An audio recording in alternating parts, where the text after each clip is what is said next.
Assalamualaikum warahmatullahi wabarakatuh. Bismillahirrahmanirrahim. Alhamdulillah. Alhamdulillah, summa alhamdulillah.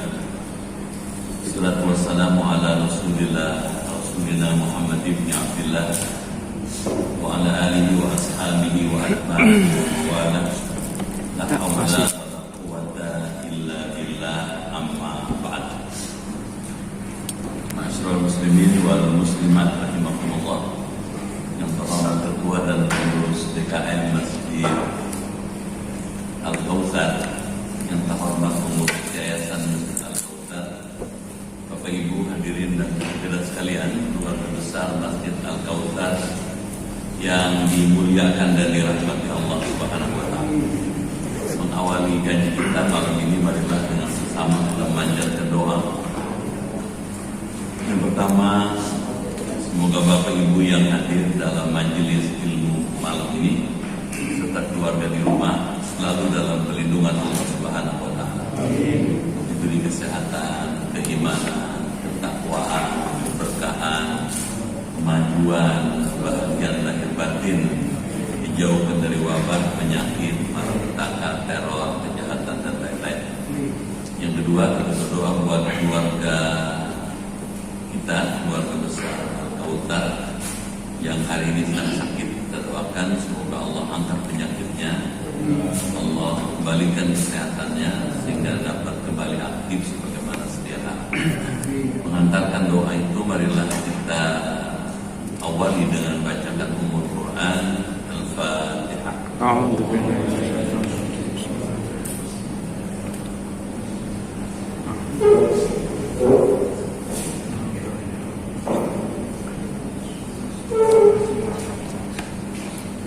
Bismillahirrahmanirrahim. Ya Fattahu ya Alim, iftah abwaaba qulubina binuri ma'rifatik wa akhrij alaina min dhulumatil jahli wal wahmi ila nuril fahmi wal ilmi waftah alaina abwaaba ilmika kama fatahtaha ala anbiyaika wa ulamaika al-mutaqaddimin al-mutaakhirin wansur alaina rahmataka ya dzal jalali wal ikram. Allahumma sallimna wa sallim dinana wa sallim ahlana wa auladana wa dzurriyyatana wa sallim jama'atana khusus jamaah Masjid Al-Kautsar bin afat dunya wal akhirah wa la tasluq wa tanazza imanana wa la tusallit alaina man la yakhafuka wa la yarhamuna warzuqna khairan dunya wal akhirah innaka ala kulli syai'in qadir. Rabbana waffiqna washfi mardana washfi mardana wa sahih as-salana wa qawwi a'malana wa hdina subul salam. Rabbana atina fid dunya hasanah wa fil akhirati hasanah wa qina adzabannar. Walhamdulillahi rabbil alamin. Bapak Ibu dimuliakan Allah, malam ini kita bersyukur rahmat Allah dapat kembali bertemu, bermuajahah di Masjid Al-Kautsar yang kita hormati ini. Untuk itu saya menyampaikan apresiasi dan penghargaan yang tinggi serta ucapan terima kasih atas pilihan Bapak Ibu hadir di Masjid Al-Kautsar. Saya doakan semua yang hadir masuk surga. Badannya sehat, iman yang kuat, ibadahnya giat, rezekinya luas, hidupnya berkah, usahanya maju, keluarganya sakinah, dan bisa husnul khatimah. Malam ini kita akan melanjutkan kembali kajian-kajian ilmu tasawuf dari kitab Risalatul Mu'awanah pada halaman 178. Ada koreksi nggak?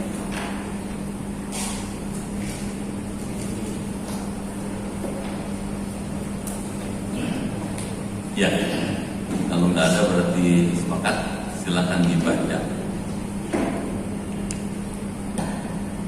Bismillahirrahmanirrahim. Wa idza syarikal ma'akamus wa musyafa wa musyafa wa la ta'budu wa shaqqa fi sanas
Bisani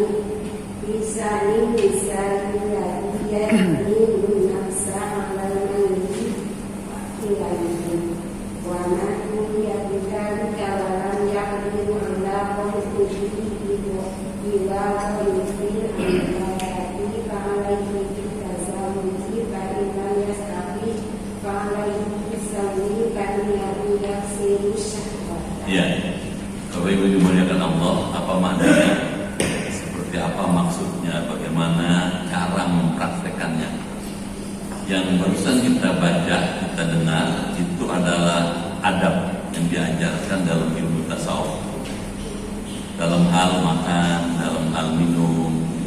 Pada kajian bulan lalu kita sudah bicarakan adab dalam hal makan.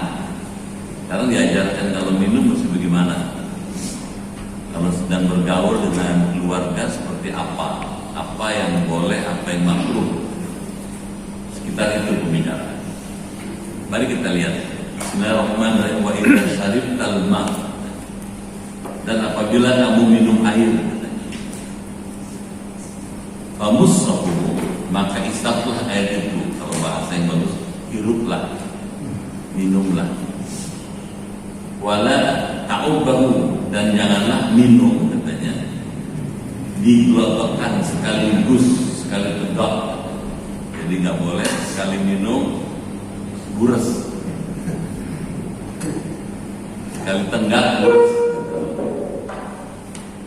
Wasrabu, diajarin, dan minumlah, katanya fi thalathati anfasin, dalam 3 kali nafas. Sekali minum, berhenti dulu, minum lagi, berhenti lagi, minum lagi, berhenti lagi. Pertanyaannya kenapa? Ada analisa dari sejumlah ilmuwan bahwa kalau kita minum sambil bernapas itu akan merugikan diri kita sendiri. Yang pertama karena merusak kesehatan. Yang kedua tidak mengikut sunnah Nabi. Bagaimana merusak kesehatan? Kita itu ketika minum, kita itu bernapas di dalam minum itu mengeluarkan CO2. Jadi kita butuh O2 tapi mengeluarkan CO2. Ketika kita minum sambil bernapas, kita mengeluarkan CO2. Nah, CO2 yang kita keluarkan dari hidung kita itu kemudian kita hirup lagi. Itu akan menimbulkan ketidakbaikan pada sistem tubuh kita. Yang kedua, tidak mengikuti sunnah Nabi. Kenapa? Karena Nabi kalau minum nggak pernah sekali minum satu tegukan selesai. Minum nanti dulu. Kalau panas sampai pegang nggak langsung minum. Pegang lagi, kira-kira sudah mulai bisa diminum baru minum. Itu pun tidak sekali minum. Yang biasanya Nabi minum itu tidak semuanya dihabiskan. Kira-kira sepertiga itu disisakan oleh Nabi. Dan ternyata sisa Nabi minum itu, Nabi yang bukan saya, itu oleh para sahabat berebut. Nanti kalau kita belajar kitab Sahih Bukhari ketemu tuh. Bilal bin Rabah itu kalau jangankan air minumnya Nabi, wudunya Nabi itu kalau itu dipakai oleh Bilal, ambilnya airnya. Jadi yang melekat di badan Nabi digituin, alhamdulillah dilekatkan ke badannya. Pertanyaan, boleh nggak itu? Kalau lihat hadisnya Nabi diam aja, tapi tabarukan boleh. Nabi pernah selesai tahallul habis haji wada. Begitu selesai cukurnya itu yang nyentuh Abu Talha. Rambut Nabi itu, Nabi bilang, ini buat kamu nih, ini buat kamu, ini buat kamu. Ini kan dibagi-bagi sama Nabi. Dan sahabat senang bisa punya rambut Nabi. Kenapa? Karena cinta pada Nabi. Jadi kalau kita minum sekali tenggak mures, itu gak ngikut sunnah Nabi dan tidak berakhlak. Wala tatanafas fil ina, janganlah kamu bernapas di dalam bejana. Ini dia. Jangan bernapas di dalam gelas bejana. Wala tasrab, dan janganlah minum katanya min talmatihi, dari bejana yang pecah retak, jangan. Jadi kalau ada bejana gelas pecah, jangan minum dari gelas seperti itu. Kenapa? Karena membahayakan, dan Nabi nggak pernah mengajarkan itu.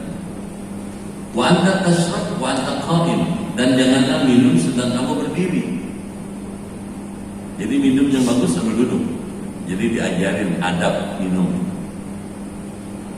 Wala min fammis siqa, dan janganlah katanya dari mulut tempat air. Dulu orang kalau ke sawah suka bawa teko, ceret, itu minumnya begini tentang itu. Dia bukan orang Kausar. Jadi ditegak begini gitu. Di ujung ceretnya itu dimasukin. Itu tidak berakhlak, nggak bagus. Meskipun haus, jangan gitu katanya. Karena Islam itu mengajarkan akhlak. Fa'ilam tajid inaan, maka jika kamu tidak menemukan bejana, tidak ada menemukan tempat wadah, bejana wadah, fasrab ala yadika, maka minumlah di atas tanganmu. Misalnya, kalau kita haus, kemudian menemukan sumber air, ada mata air, nggak ada gelas, nggak ada wadah, pakai tangan, gitu. Pakai tangan, boleh begini atau begini, ini, gitu katanya. Yang ke tangan kanan, ambil tangan kanan. Wakul, dan bacalah sesudah minum. Alhamdulillahilladzi ja'alahu qurban atau azban. Segala puji bagi Allah yang menjadikan air ini tawar. Kita bersyukur air tawar. Bapak bayangin zaman Nabi Musa gitu. Orang Mesir itu karena ngelawan sama Allah dan menentang Nabi Musa, itu seluruh air yang ada di Mesir itu darah semua. Air sungai, air sumur, darah semua. Jadi sampai orang sana nyerah. Musa katanya, minta sama Tuhanmu supaya berhenti nih, jangan sampai begini nih katanya. Kita mau beriman sama kamu. Begitu Nabi Musa baca doa dan kemudian air yang berubah jadi darah itu hilang, tetap aja nggak beriman. Furatan katanya, lagi segar. Kita bersyukur air itu tawar dan segar. Birahmatihi, dengan rahmatnya, rahmat Allah, dengan karunia Allah, dengan kasih sayang Allah. Walam yaj'alhu milhan ujaya, dan tidak menjadikan air itu asin katanya, tidak nyaman. Bidunubina, disebabkan dosa-dosa kami. Sampai di situ. Apa pelajarannya? Pelajarannya adalah tasawuf itu ada 3 macam.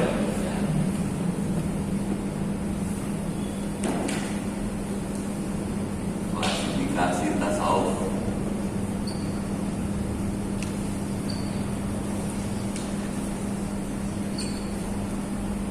Ada tasawuf falsafi namanya.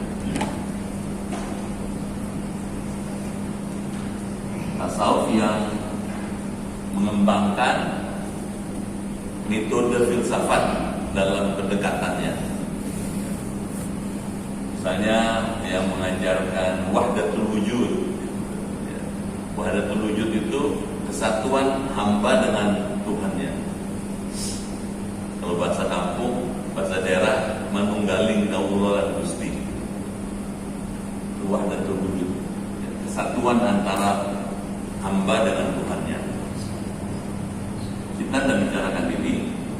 Ada yang kedua, tasawuf akhlaki. Tasawuf yang mengajarkan bagaimana berakhlak, berperilaku, bersikap, berbuat dalam hidup ini. Dan yang ketiga ada tasawuf perennial.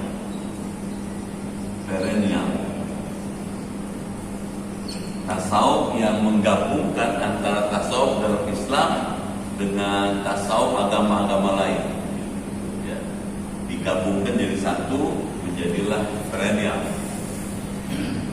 Kita menganut tasawuf akhlaki.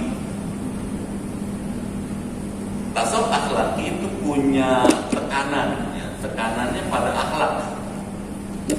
Akhlak itu punya ciri, ya, adab. Bagaimana beradab? Orang berilmu belum tentu beradab, tapi orang beradab itu pasti berilmu. Adab yang diajarkan dalam kitab tadi adalah adab dalam minum.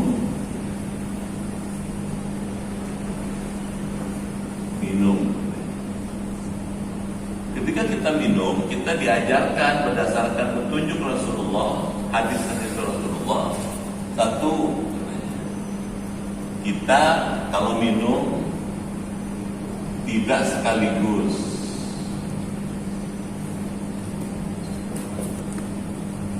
tetapi tiga kali bernafas.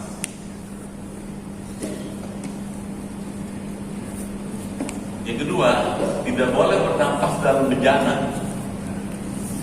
Tidak bernafas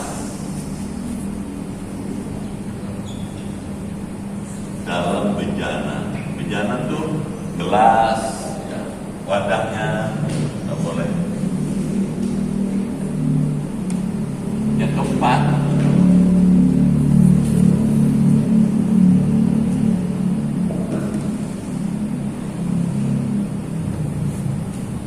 tidak dilakukan sambil berdiri. Tidak sambil berdiri. Ini membedakan Islam dengan ahli kitab. Kalau ahli kitab Yahudi Nasrani minum sambil berdiri, sambil ngobrol, sambil pesta, sambil ya toast, ya bersulang. Kita enggak, duduk. 5,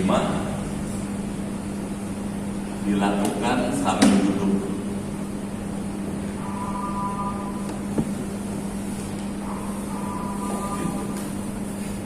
Kenapa sambil duduk? Begitu Rasulullah mengajarkan begitu. Kalau sambil berdiri makruh hukumnya, kecuali darurat. Emang nggak ada kursinya gitu. Kalau darurat ya boleh buat. Tapi kalau masih ada kursi, duduk. Yang keenam, disunnahkan berdoa. Pada Allah. Yang ketujuh, mengucapkan hamdalah. Ya, di akhir. Di sini ada basmalah sebetulnya, tapi nggak sempat disebut. Hamdalah di akhir dan basmalah di awal. Apa bedanya minum dengan basmalah dengan minum tanpa basmalah? Beda. Kalau minum dengan dimulai basmalah, minumnya jadi ibadah dan ada kendali dari Allah, ada kontrol. Kalau minum tanpa bismillah, gitu, yang kontrol bukannya Allah tapi hawa nafsu. Akibatnya minumnya tidak terarah. Jadi bukan ibadah. Jadi kalau 7 ini diperhatikan, minum itu jadi ibadah. Jadi kalau ini dilakukan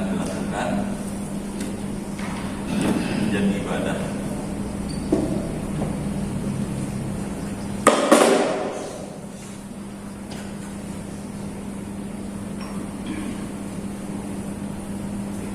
Padahal minum itu kan minum itu kan duniawi, aktivitas duniawi. Tapi karena minumnya beradab, jadi ibadah, itu gunanya. Nah, tasawuf itu memberi resep, gitu tuh. Kalau Anda kepengen seluruh hidup Anda itu, inna salati wa nusuki wa mahyaya wa mamati lillahi rabbil alamin la syarikalah, seluruh hidup Anda itu adalah ibadah. Resepnya gini loh, gitu katanya. Dia memberi resep, memberi preskripsi, memberi acuan, sehingga orang beradab. Jadi tasawuf itu menjadikan orang beradab, orang menjadi civilized man, beradab. Ini bagus banget.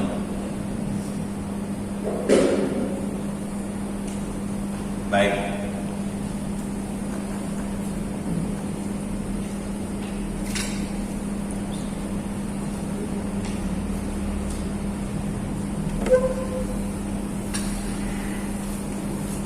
Penulis kitab ini kemudian lompat ya, dari membicarakan minum kemudian membicarakan yang lebih spesifik. Apa katanya? Wa idza ataita ahlaka, apabila kamu datang kepada istrimu. Jadi adab bergaul dengan istri, adab menggauli istri. Maka bacalah katanya, fakul katanya, Bismillah dengan asma Allah, ila akhiri, Bismillahirrahmanirrahim. Allahumma jannibna asyaitan, ya Allah, jauhkanlah kepada kami syaitan. Wa jannibis syaitan, dan jauhkanlah syaitan itu katanya. Ma razaqtana, kepada apa yang engkau berikan rezeki kepada kami. Wastur nafsaka, dan tutupilah dirimu. Wahlaka bithaubika, bukan bithaubaka tapi bithaubika, dan istrimu dengan bajumu. Jadi ini ngajarin gitu.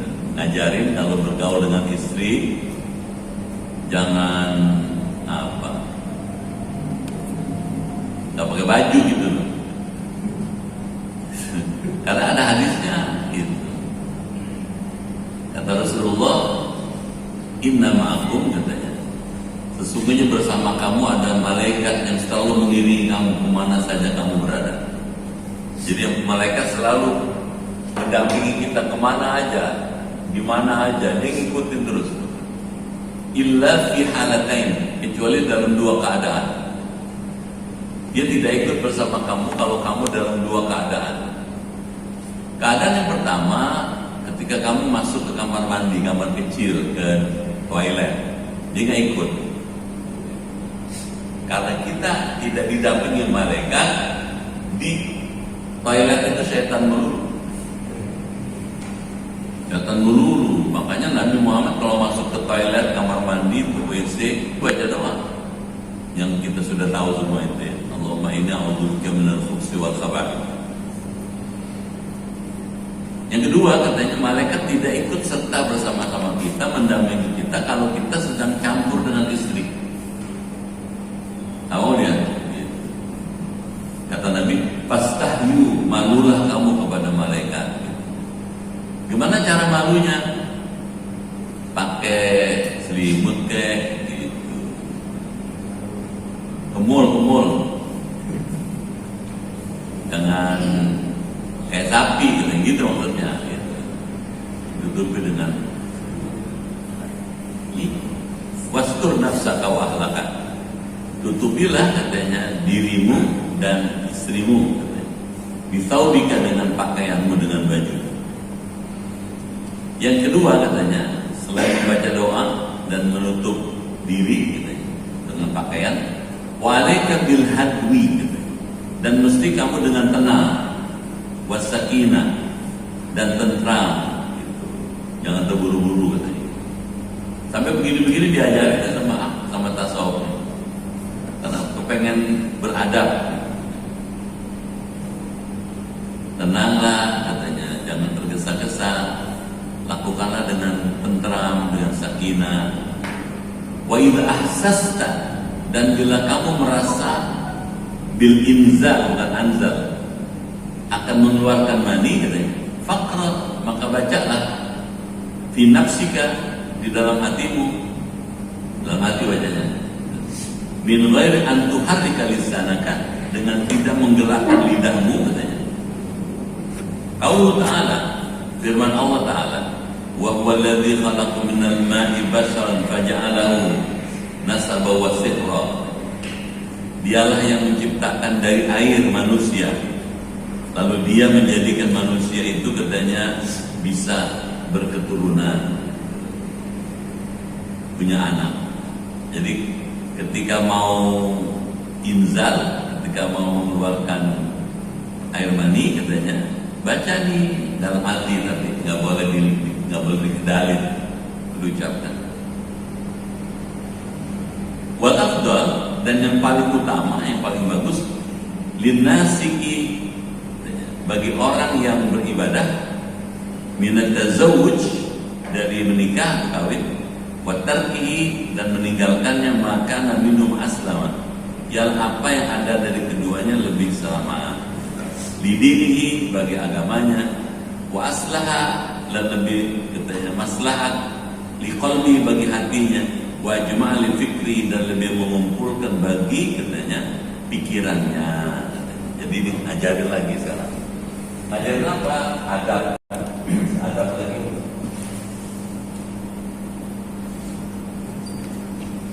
Adab campur dengan istri atau dengan suami.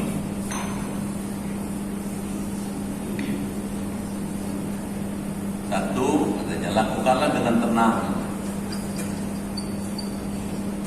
dan tidak tergesa-gesa.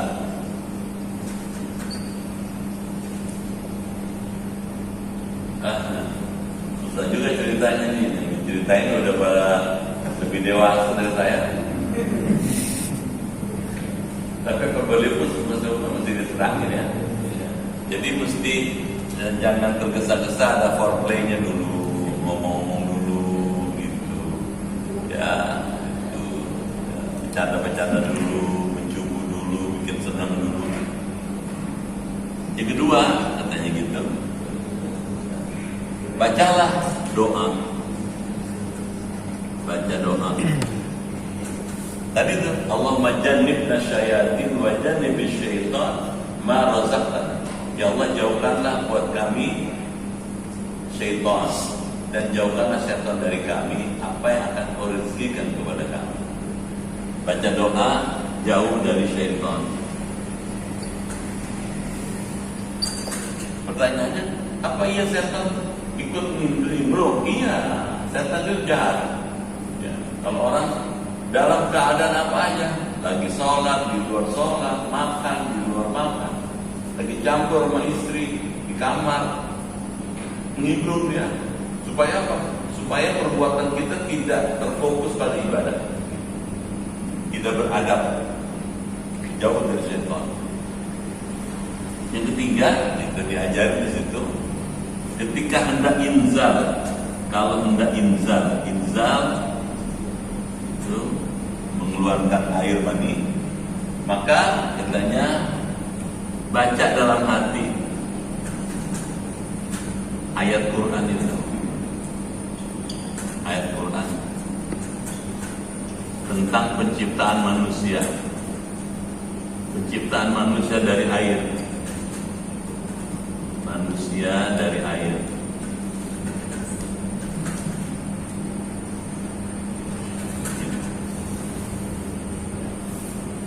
Dalam hati. Jadi jangan dikedalin, jangan diucapkan.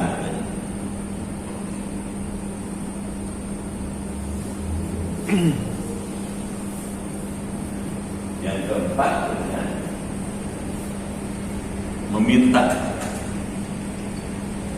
islah, perbaikan, gitu. Minta diperbaiki, ya, minta perbaiki kualitas, ya, mutunya. Kalau nanti dikarunia anak, dikarunia keturunan, kasih bagus ya Allah, gitu. Jadikan anak saya ini soleh, gitu. Kalau perempuan solehah, gitu. Ini minta islah. Ya. Nah, gitu. Sederhana, tapi kalau nggak belajar nggak hati juga. Ya. Kadang-kadang tergesa-gesa gitu, jangan. Malah ada kitab lain menyebutkan, kalau kita mau masuk ke kamar di mana istri ada di kamar, baca salam. Bapak sudah tahu istri bapak di kamar, Nah, ketika kita mau masuk kamar istri, kita mengucapkan salam, Assalamualaikum ya babar rahmah. Selamatan semoga dilimpahkan Allah kepada engkau wahai pintu kasih sayang, katanya gitu. Babur rahmah, pintu kasih sayang ada di situ.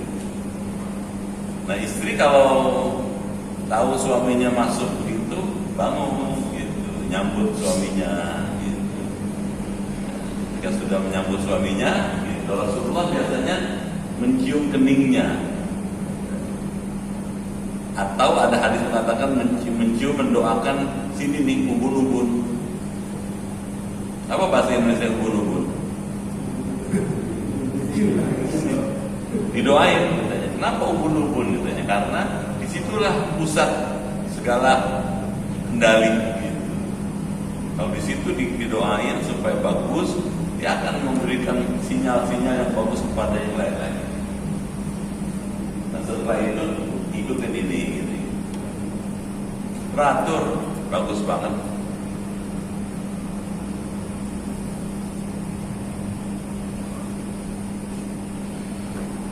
Sekarang kita lanjut lagi. Wa yukrahu, dan makruh katanya. Makruh itu tidak disukai. Karahatan syadidah, dengan sangat makruh. Liman la zaujata lahu, bagi orang yang tidak mempunyai istri baginya. Ayatafakkara fi sya'ni nisa, berpikir tentang urusan perempuan. Jadi kalau masih jomblo ya, apa bahasa Indonesia? Sendirian. Pikirnya yang baik-baik aja, positif-positif aja. Jangan mikirin yang enggak. Alladhi yahmilu nafsa 'alal mail ilahinna, yang mendorong kepada nafsu menjadi condong atau katanya kepada perempuan itu. Jadi kasarnya di pikiran kita biar bagus gitu, pikiran-pikiran yang baik. Catatannya nih, sini ada catatannya sedikit. Berpikir positif,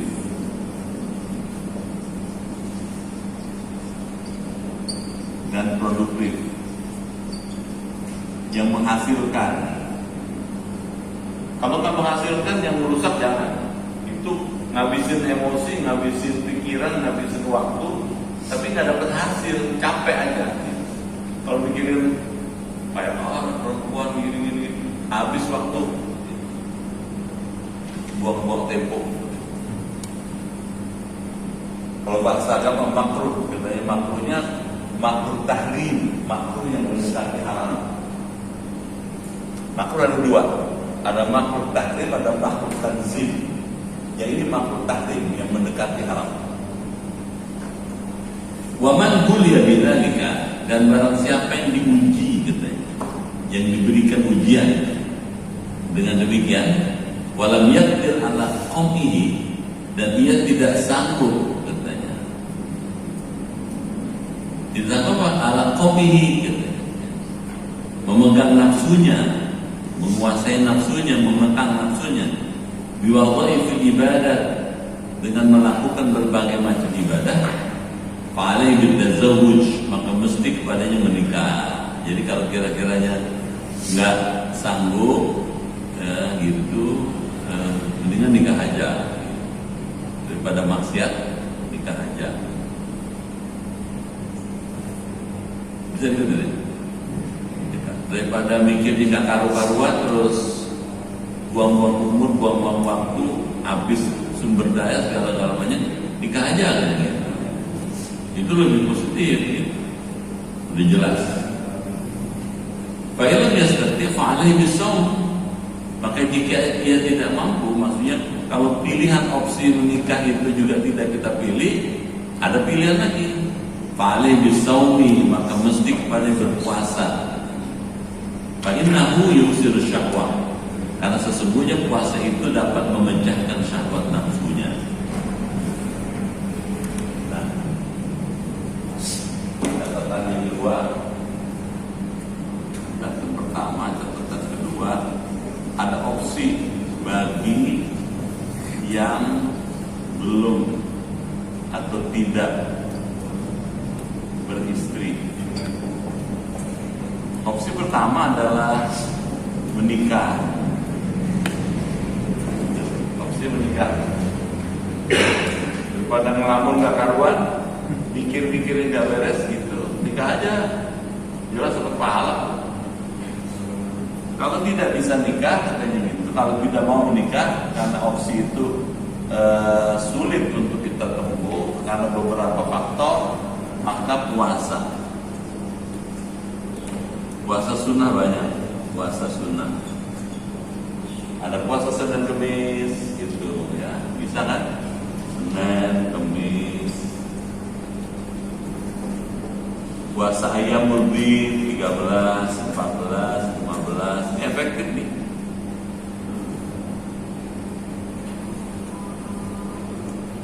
Ada puasa Arafah, ada puasa Asyura. Ini efektif untuk mengekang gejolak syahwat, sauran syahwat.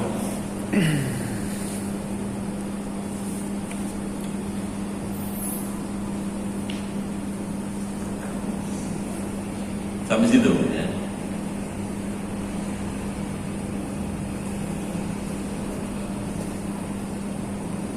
Silakan dibaca lagi.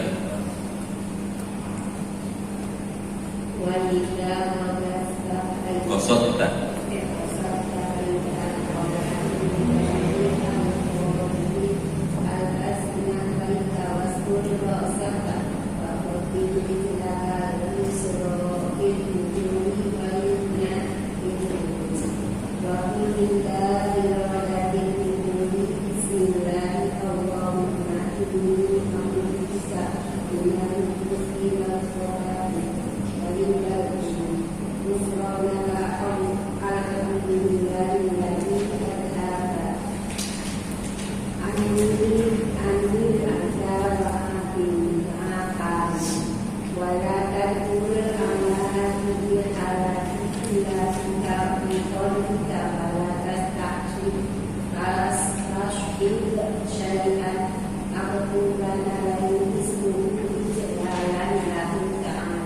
Ya, kita simak dulu ya. Sekarang kita pindah. Wa idza qasadta baital khala, dan apabila kamu bermaksud ke jamban, toilet, kamar mandi, kamar kecil, WC, ke baitul khala, tempat menyendiri, baik itu rumah, kamar buat menyendiri gitu. Kenapa kita pergi ke toilet? Libaulin, karena akan kencing gitu. Buang air kecil maksudnya. Ini terimanya kurang bagus nih. Kasar. Awaitin atau buang air besar. Orang ke toilet kan mesti ada maksudnya. Buang air kecil atau buang air besar. Terus gimana caranya kalau masuk kamar kecil, ke toilet, ke WC atau kamar mandi? Falbas na'laika, maka pakailah kedua sendalmu, sendal. Jadi kalau masuk kamar mandi, kamar kecil, WC, toilet, pakai sendal. Yang kedua katanya, wastur ruksaka. Ini yang jarang orang kerjain. Dan tutuplah kepalamu. Nabi Muhammad kalau buang air kecil pakai tutup kepala gitu. Pakai sorban ditutup kepalanya. Nah, jadi persoalan nih, kalau buang air kecilnya atau kamar kecilnya itu di dalam rumah, di kamar tidur, sebenarnya kamar mandi kan gitu, di dalam kamar gitu. Apakah masih pakai tutup kepala? Nah, ini ada ulama-ulama yang modern mengatakan dulu Nabi ketika buang air kecil atau buang air besar nutup kepalanya karena tempatnya terbuka. Tempatnya terbuka, jadi daerahnya terbuka gitu kan, terbuka kan bisa kotor, kena debu dan macam-macam. Tapi kalau di kamar kecil yang ada kamar mandi kayak kita sekarang, itu ada ulama yang modern mengatakan tidak mesti pakai tutup kepala. Terus katanya waqaddim rijlakal yusra, dan dahulukanlah kakimu yang kiri, fiduhul, di waktu masuk katanya ke kamar kecil itu, wal yumna fil khuruj, dan dahulukan kaki kananmu katanya di waktu keluar. Jadi waktu masuk kaki kiri, keluar kaki kanan. Waqul, dan bacalah inda iradatil dukhul, ketika mau masuk ke kamar kecil, bismillahi Allahumma inni a'udzubika minal khubsi wal khaba'ith. Sesungguhnya aku berlindung kepada Allah dari syaitan laki-laki dan syaitan perempuan. Tadi tuh kamar kecil itu biar bagusnya kayak apa? Toilet biar bagusnya kayak apa? Ya, kan ada toilet kering kan gitu. Ya, kamar mandi kering. Biar bagusnya kayak apa? Wangi, harum. Tetap banyak setannya. Setan banyak sana. Makanya orang kalau masuk kamar mandi itu kadang-kadang lama gitu. Ternyata buka handphone dia sambil ke belakang, sambil duduk di kloset. Makruh hukumnya, makruh. Wa indal khuruj, dan ketika keluar katanya dari jamban, dari kamar kecil, baca ghufranakal hamdu lillahi alladzi azhaba anni adza. Aku mohon ampunan kepadamu ya Allah, segala puji bagi Allah yang telah menghilangkan katanya dari aku katanya al-adza, kotoran, wa afani, dan menyelamatkan aku. Wala tadhkur, dan janganlah kamu berzikir, tidak boleh, ala hadhil hala, pada keadaan ini. Jadi tempat di mana kita tidak disunnahkan berzikir satu-satunya itu toilet. Jangan. Di luar toilet silahkan zikir, di jalan, di kamar mandi, di kantor, di masjid apalagi. Tapi di toilet jangan. Terus gimana? Yang boleh gimana dong? Illa biqalbika, kecuali dalam hatimu. Kalau zikir dalam hati boleh. Nah, kan zikir ada 3 macam.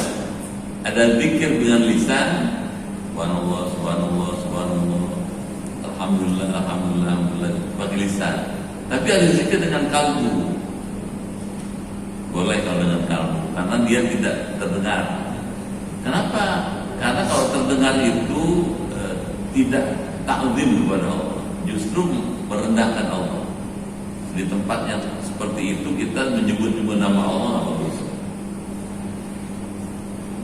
Wala tastashhid syai'ain. Janganlah kamu membawa sesuatu maktuban alaihi ismuhu, yang ditulis di atasnya nama Allah. Jangan masuk ke kamar mandi, ke toilet, ke WC, ke apa saja namanya. Peturasan namanya. Peturasan. Kalau di kereta ada peturasan namanya. Toilet ganti peturasan. Kalau masuk ke kamar kecil, ke toilet atau ke peturasan, jangan bawa sesuatu yang ada tulisan nama Allah di situ. Nabi Muhammad pakai cincin. Cincin terbuat dari perak. Di cincin itu ada tulisan Muhammad Rasulullah, ada nama Allah di situ. Tapi kalau mau masuk kamar kecil dicopot, baru masuk. Karena kita sekarang jarang pakai cincin. Kalaupun pakai cincin biasanya tidak ada nama Allahnya, bukan cincin emas. Persoalannya adalah kalau bawa handphone di kamar mandi, dan dalam banyak handphone itu orang ada aplikasi Qur'annya, ada nggak? Jadi persoalan, boleh nggak bawa handphone yang ada aplikasi Qur'annya ke dalam ke kamar mandi, ke toilet atau ke WC? Para ulama ahli fikih seperti Profesor Wahbah mengatakan, apabila handphone Anda itu tidak semata-mata isinya adalah Quran, boleh. Tapi kalau handphone Anda isinya cuma Quran doang, gitu, hanya Quran, nggak boleh. Quran berarti kalau Kalau di situ ada Facebook, ada Twitter, ada Instagram, ada WA, ada macam-macam di situ. Ada YouTube, macam-macam. Tapi ada aplikasi Quran, nah itu bukan Quran. Bersyukur kita ada fatwa seperti itu. Kalau nggak boleh bawa handphone yang ada Qurannya, repot kita. Mesti dititipin dulu, karena yang dititipin benar. Kalau nggak bisa wassalam tuh handphone. Jadi nggak boleh gitu ya. Kalau ada asma Allahnya, kecuali kalau memang ada asma Allah tapi nilainya sedikit dibandingkan isi yang lain. Nah, jadi diajari lagi ya, ada kalau ke kamar kecil.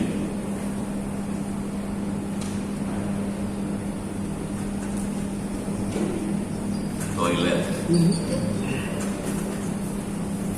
Satu masuk kaki kiri, keluar kaki kanan. Baca doa. Doa itu bisa kan? Doa masuk dan keluar WC. Masuk dan keluar toilet. Yang keempat, tidak membawa barang ada asma Allahnya, ada Allahnya, kecuali handphone. Yang kelima, kata gitu, tidak zikir dengan lisan, tetapi dalam hati.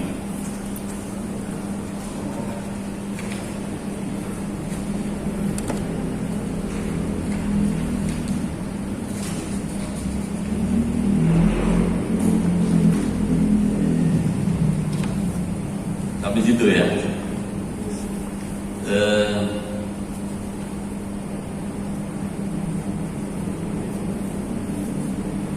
Silakan dibaca lagi sampai satu alinea, Ibu.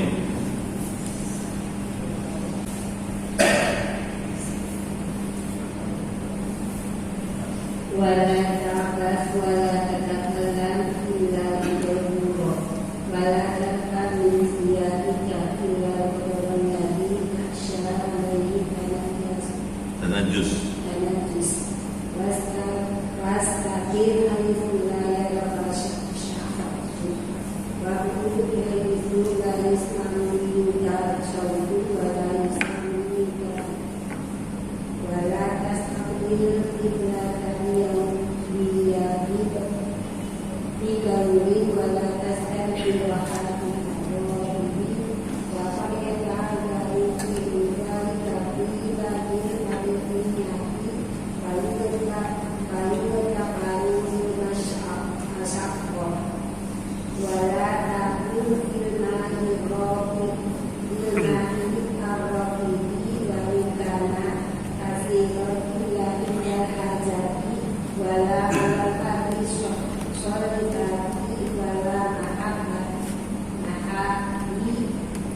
Ahli kullu dalika iktiraza Minal mawlid ladhi amnatu Dari qawlin. Ya, kami situ lihat.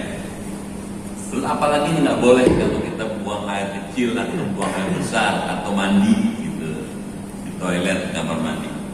Wala ta'bas, janganlah kamu bermain-main.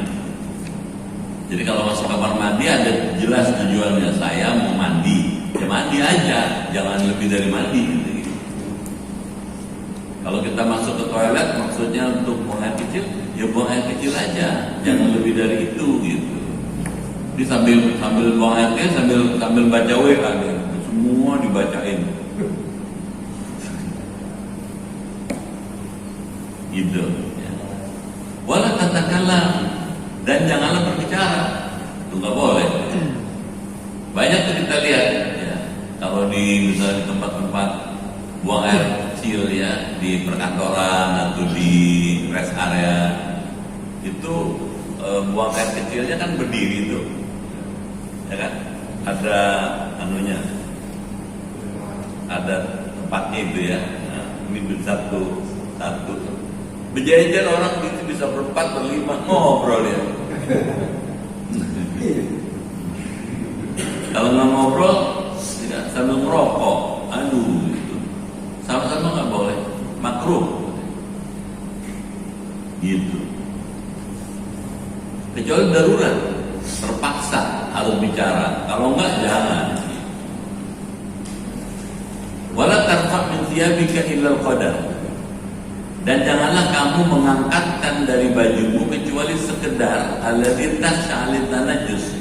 Yang kamu takut ke atas bajumu itu terkena najis. Jangan tinggi-tinggi. Bapak bisa bayangin orang di sana tuh bajunya kan gamis. Kalau lagi buang air kecil ya atau buang air, yang seperlunya aja yang diangkat, jangan semuanya dicopot. Apalagi yang buang air kecil banyak, jangan. Yang seperlunya aja. Ya, kalau misalnya kalau kita pakai celana panjang kalau laki-laki, ya yang perlu aja, jangan prosotin semua digantung gitu. Dia celana pendek. Makanya diusahakan celana itu yang mudah dibuka karena untuk memudahkan kalau kita buang air kecil atau buang air besar. Sama ya, usahakan juga kalau baju yang bisa digulung gitu. Kalau begitu aja gampang. Katanya wastatir haitsu la yaraka syamsun, dan pakailah tutup sekiranya tidak akan melihat kepadamu seseorang. Jadi usahakan kalau buang air kecil, buang air besar itu ada aling-alingnya. Apa aling-alingnya? Sekatnya.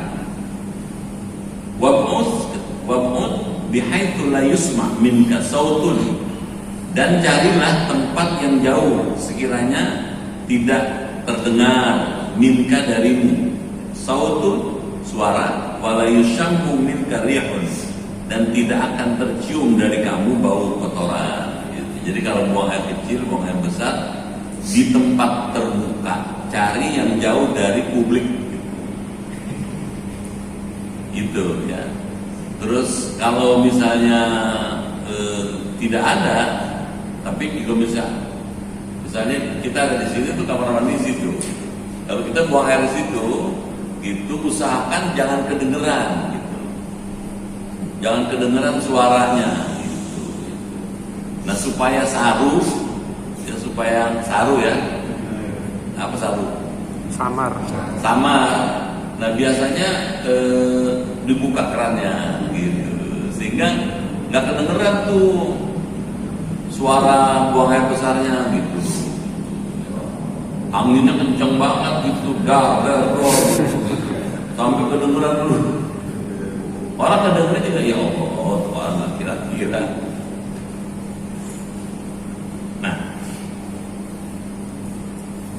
Wala tastaqbil kiblat, dan janganlah kamu menghadap kiblat. Jadi diajarin. Jadi persoalan nih, kalau rumah kita sudah jadi, sudah bertahun-tahun, kamar mandi itu, WC itu, toilet itu ngadep kiblat, apa mesti dirombak? Ada ulama mengatakan karena itu sudah jadi dan tempatnya tertutup di dalam rumah, nggak usah dirubah. Kalau bapak bikin rumah baru nanti, ya usahakan toilet itu, WC itu, kamar mandi itu tidak menghadap kiblat. Wala tastadbirha bighaitin, dan jangan kamu katanya membelakangi kiblat. Jadi ngadep kiblat juga nggak bagus, membelakangi juga nggak bagus karena ada hadisnya. Saya nggak tahu, saya udah lupa. Kamar mandi kita ngadap kiblat nggak? Nggak ya? Bagus. Waqad ta'adzaru fi'lu dzalika fi ba'dil abniyah. Dan kadang-kadang sulit mengerjakan yang demikian itu pada sebagian bangunan, mensusah. Sudah jadi. Fayuqtafaru lil masyaqqah, maka dimaafkan. Kalau sudah jadi rumahnya pas WC-nya itu ngadep kiblat atau ngebelakang kiblat, dimaafkan. Nggak mungkin dirubah lagi. Kalau rubah juga biaya nggak sedikit. Jelas ya? Wala tabut fil ma'ir raqib, dan janganlah kamu buang air kecil, katanya, kencing katanya, di dalam air yang tidak mengalir. Jangan. Di selokan tuh kan ada selokan, kadang-kadang selokannya nggak jalan, nggak ngalir. Jangan kencing di situ. Kenapa? Baunya kemana-mana, mengganggu. Wa in kana katsiran, meskipun airnya banyak, apalagi sedikit, illa indal hajah, kecuali ketika perlu banget, nggak bisa lagi, nggak ada pilihan lain, itu juga mesti disiram. Wala alal ardi salbah, dan janganlah di atas tanah yang keras. Kenapa? Kalau tanahnya keras, tempat kita buang air kecil itu, airnya nanti kemana-mana, itu nggak nyerap dia. Wala mahabbir rih, dan jangan juga katanya di tempat bertiupnya angin. Maksudnya dengan tempat terbuka. Kullu dzalika ihtirazan min al-baul alladhi amatu 'adzabil qabr minhu.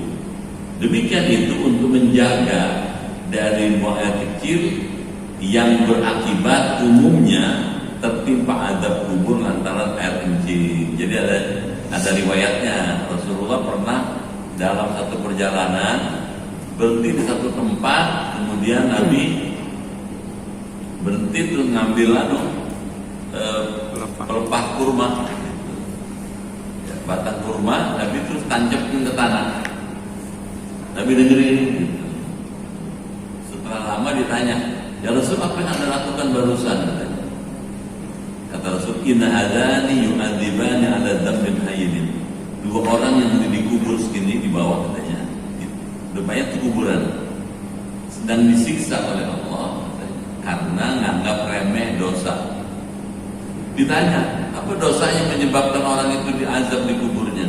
Satu, katanya, tamsy ala namimah.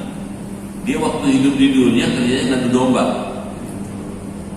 provokasi kalau bahasa sekarang. Yang satu lagi, la tasdur anil baul. Kalau habis buang air kecil, nggak pernah cebok.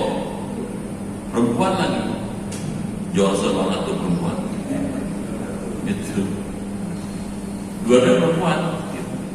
Yang satu suka ngadu domba, yang satu kalau habis kencing nggak pernah cebok. Nah, dalam rangka itu supaya kita tidak seperti itu, jangan gara-gara air kencing kita nanti masuk kubur disiksa Allah gitu. Makanya yang begini-begini mesti diperhatiin gitu katanya.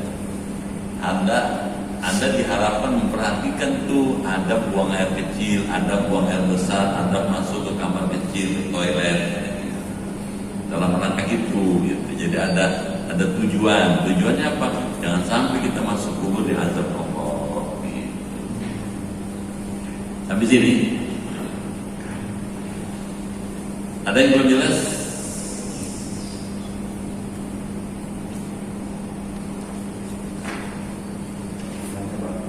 Ya.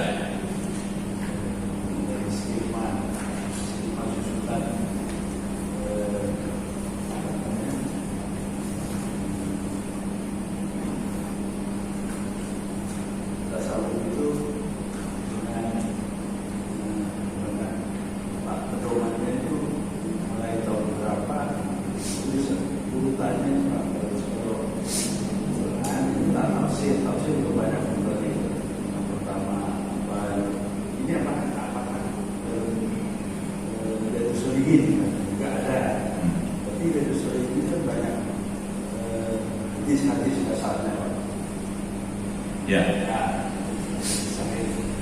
Kalau di tasawuf itu bentuknya yang konkret itu siapa yang membuat pertama kali sudah teratur gitu. Ya. Ini tasawuf itu muncul ilmu sebagai sebuah ilmu pada abad ketiga Hijriah. Meski demikian, dalam praktek hidup Nabi situ terdapat unsur-unsur tasawuf. Nabi berzikir, Nabi sholat dengan tekun, memperbanyak ibadah kepada Allah, munajat, doa, tazkiyah, itu semuanya ada pada Rasulullah, ada di Quran.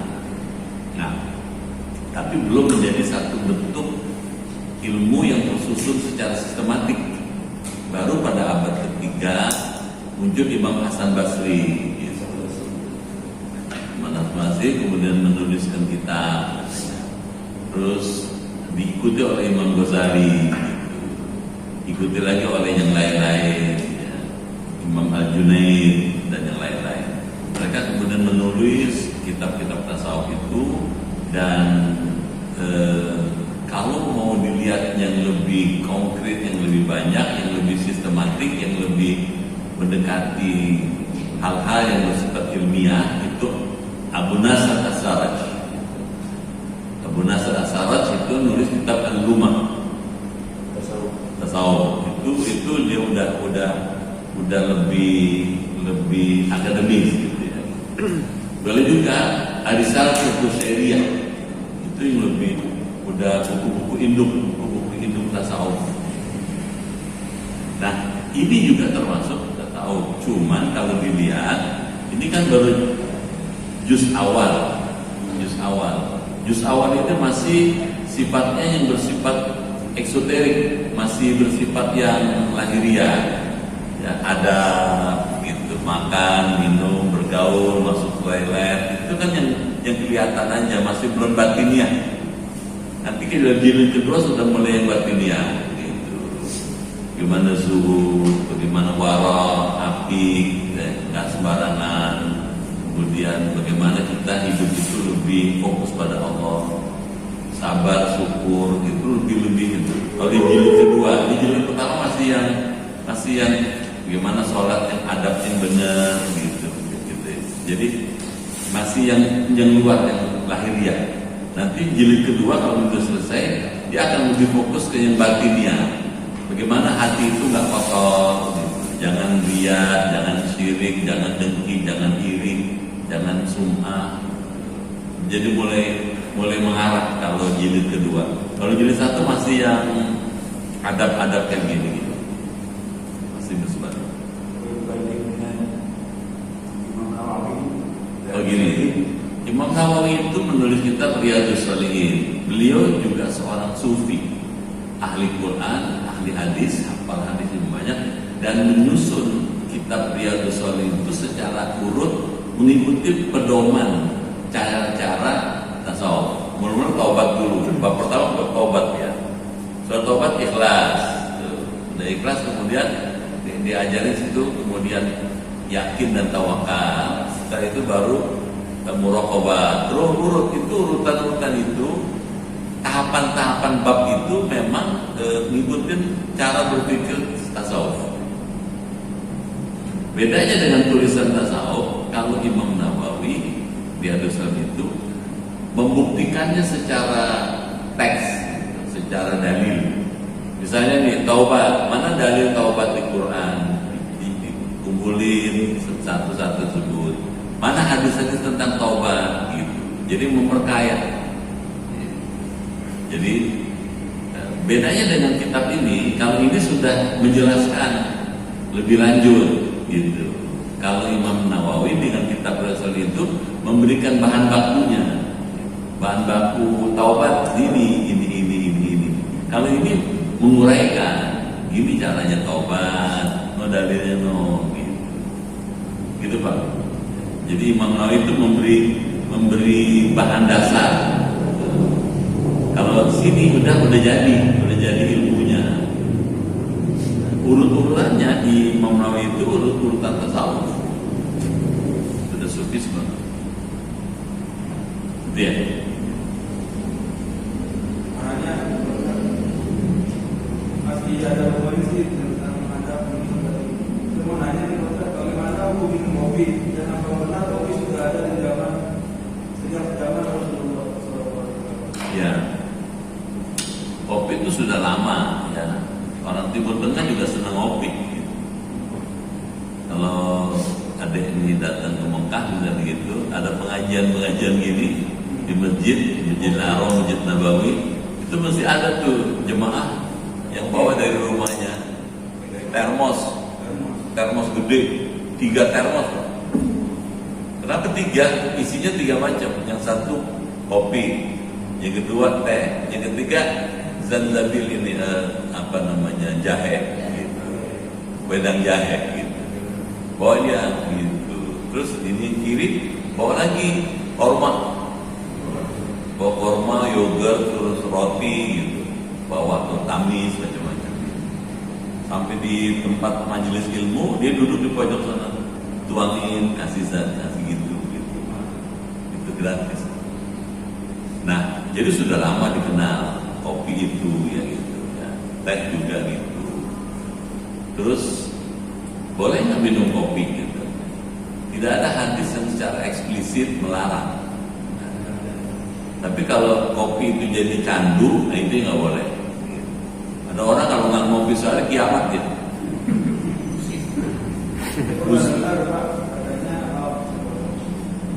Jadi kalau minum kopi, kalau kepahitan yang melalui keterangan itu katanya orang kan masih ngambil.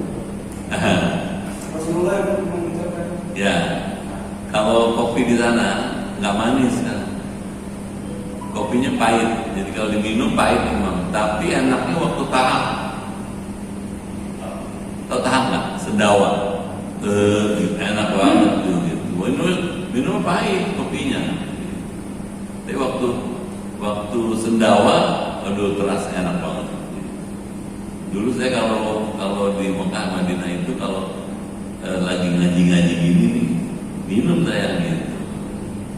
Mula-mula kok pahit ya gitu, lama-lama kok asal tak enak.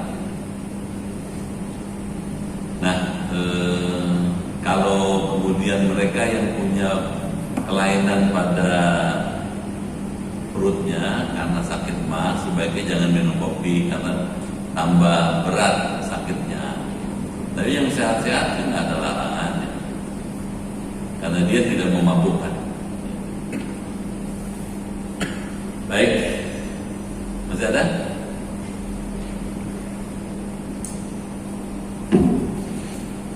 Yang diajarin caranya, bukan materinya. Kalau materinya, kalau jelas materinya itu haram nggak boleh. Biar adabnya bener juga. Kalau minum whisky nggak boleh dong.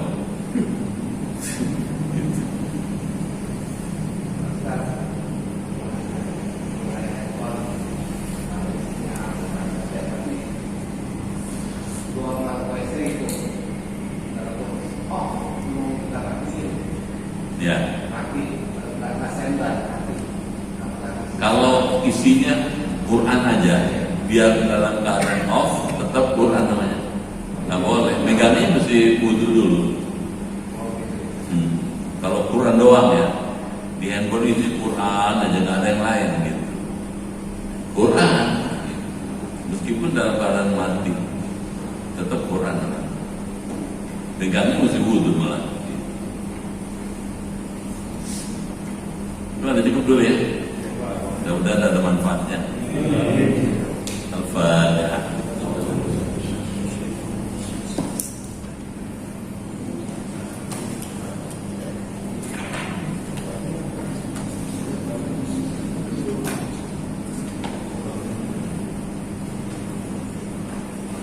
Bismillahirrahmanirrahim.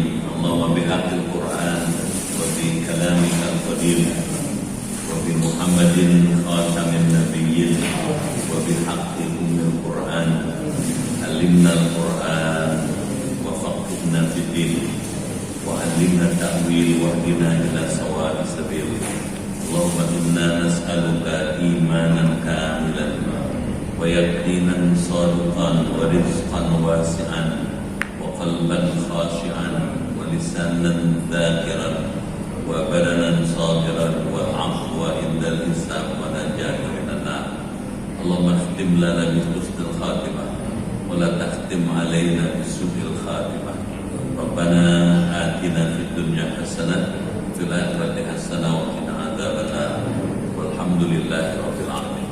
Sekian, lebih kurang mohon maaf, terima kasih. Sampai jumpa lagi. Assalamualaikum warahmatullahi wabarakatuh.